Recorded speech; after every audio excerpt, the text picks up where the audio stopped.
Hello everyone, today we are upgrading a Mercedes C-Class. Here's its original control unit. Take a look, we will be upgrading to a 12.3-inch screen with power cables. Let's take a look. We'll start by prying open this silver button panel. Unscrew the screws inside. Then remove the entire control panel and unplug all the connectors from the back.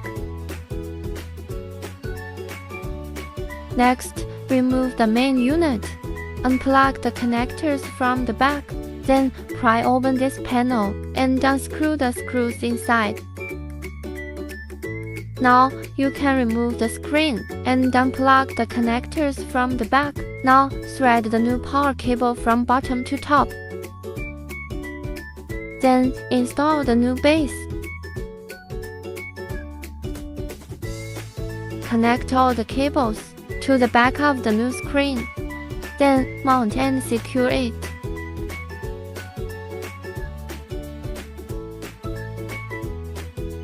Now connect the new power cable, detach the original fiber optic cable, and connect it to the new power unit. Then connect the original power. The other end connects to the main unit. After connecting, put the main unit back in place and secure it with screws. Now reconnect all the plugs to the back of the large panel. Then mount it.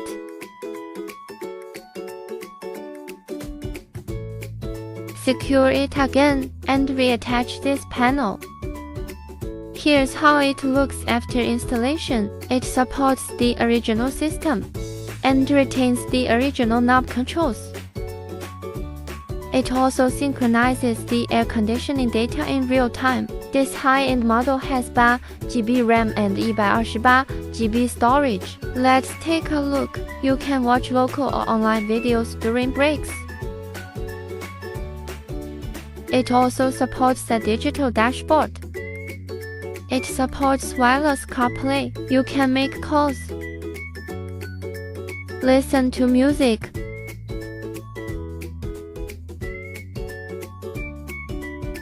use navigation, etc. It has many features. This is a right-hand drive setting, which you can switch to the left